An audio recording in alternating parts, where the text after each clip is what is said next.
Good evening, campers, and welcome aboard the Starship Nightwish. I am Commander Exorcist and Space Ninjas.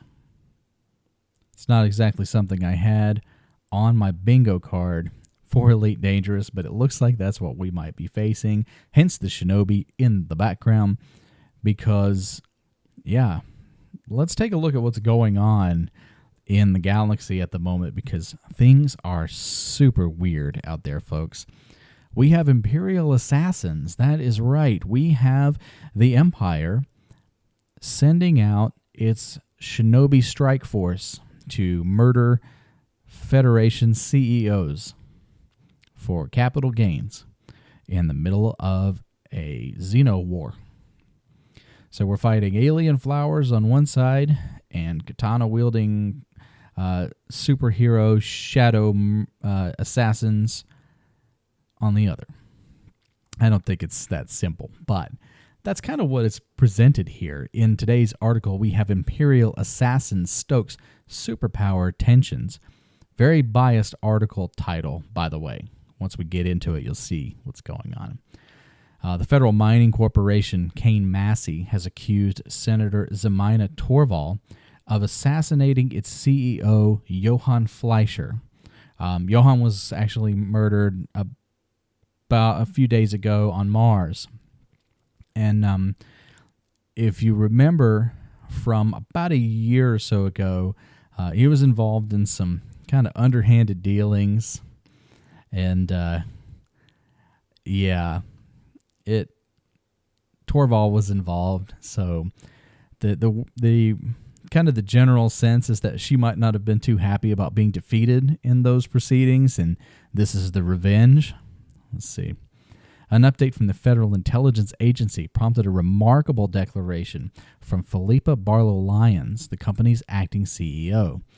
Thanks to the FIA's assembled security footage, we now know that the man who murdered Johann Fleischer departed from the Olympic Village spaceport using a false federal ID. He then transferred to the Tavgi system under another alias, claiming to be a prospector for Torval Mining Limited. The trail leads directly to the culprit. Now, come on. It's going to be hard to find the truth in this because there are so many powerful parties involved, and they all have so much to lose in something like this. They have a lot to gain, but let's assume that Zemaina Torval is not a complete idiot and, has kind of earned her position in the Senate and in Congress and as a representative of the Federation.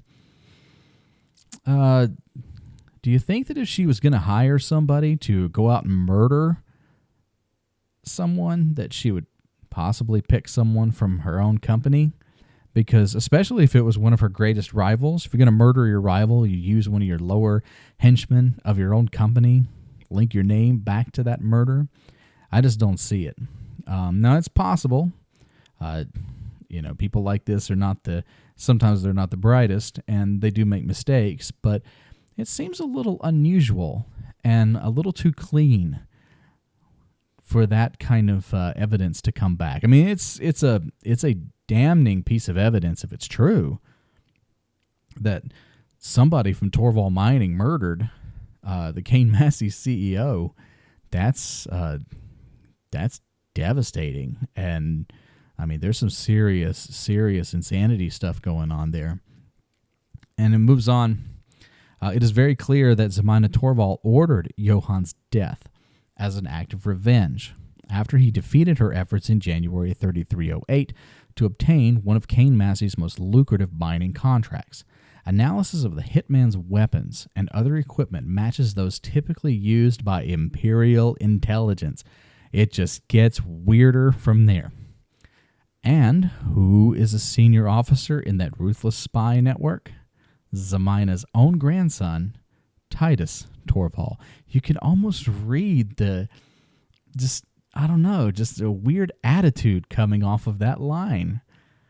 So you have the Caine-Massey CEO potentially murdered by a Torval mining employee hired by Zemina Torval, utilizing Federation technology or Imperial technology?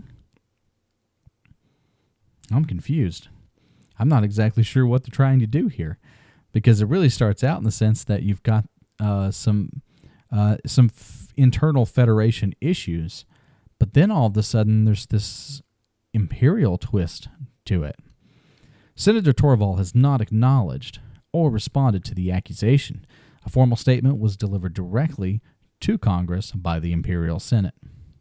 We categorically reject the suggestion that any members of this august body or of the Imperial intelligence are connected to these events. The Empire no longer has any political or commercial involvement with the Federation and remains focused on its extensive anti-Xeno operations. You know, this saying in politics and in military operations, a plausible deniability. You only let so many people know what you're doing. Left hand doesn't know what the right hand is doing. They just know they're part of the puzzle. And in the end, you get a complete picture. You can accomplish incredible tasks by just telling one or two people what to do. They don't need to know what everyone else is doing. They just need to complete their part, and it all falls into place. If the Empire is involved, I highly doubt that it's sanctioned. I highly doubt that the Emperor or even Ashling, I don't think that they would be involved in something like this. If the Empire is involved, I would be willing to bet that it's some kind of rogue body. It could be Titus. It could be some folks that are extremely loyal to Torval and their legacy, because even though the Empire and the Federation are not on the best of terms at the moment, there's still families in between, and there's still a lot of history there, and so it's possible, but I just really don't buy that it would be a wholly sanctioned activity. So we're going to read on because it gets better.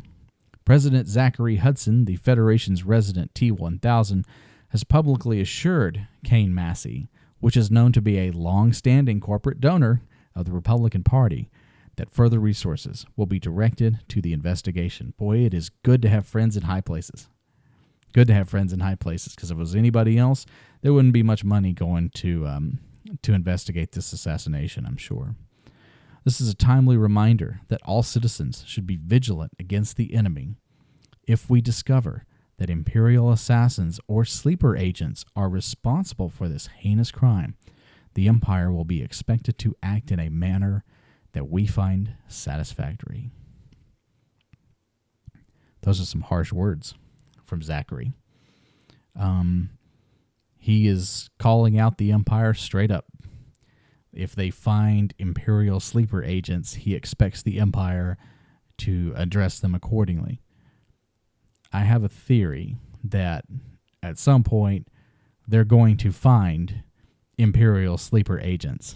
Whether they are really sleeper agents of the Empire or not is a different story, but because this is the way things are going, and these are the accusations being levied, if they are, one, unable to find somebody to take the fall for this, or let's say that Zemina Torval is legitimately responsible for this. I don't know. I really don't. That's just my opinion. Don't sue me or try to have me assassinated, Zemina, please. It's just my opinion. But let's say that she's responsible and the Federation finds out. It would be easier to pull some unfortunate soul out of a mine somewhere and call them a Federation spy and have them executed in front of everyone in retribution. And it's all done. And everyone else moves on with their lives. Happens all the time. Happens all the time. So it'll be interesting to see. I think that if this is a rogue operation out of the Empire, if the Empire finds it, which I'm sure they will, I have confidence in my beloved Empire. My Emperor will find who this is if it is an Imperial asset. I don't look for them to address it. I don't, because I think it would show that they've lost control of the spy networks, of the intelligence agencies. It's going to show that the empire is weak in that respect, and that's not the image the empire will project at all costs. They will not project weakness. That's not going to happen. Got to watch out for Zachary Hudson, though. That kind of talk about looking for sleeper agents and assassins. If you start looking for things, if you start looking for enemies in every corner, you're going to find them. Every little step, or every little misstep, or every little strange word that somebody uses, or when somebody doesn't do something that you like, and over time you start to dehumanize the other side. You start to dehumanize people, and it becomes easy to find enemies anywhere and everywhere, even in your closest friends and family. It's not a good way to go. It really isn't. The disciples. My beloved disciples, you guys keep me going. Thank you for your continued support. If you would like to support my work here and on my other social media, in Elite and other places, visit patreon.com/Commander Exorcist. Patrons get early access to playthroughs and other things, as well as monthly videos that other people don't get to see, and just kind of an inside look that is not generally available. But I really do appreciate the support. Couldn't do it without my friends and my fans, people that support me. So thank you for that. Wow. It's a really weird time out there. We're talking about assassins in the dark in the middle of a war. It's just crazy. Our priorities are so messed up right now. I don't get it.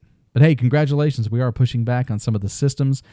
Things are looking a little bit better. Keep up the fantastic work. Watch your backs. Fly safe. And I will see you out there.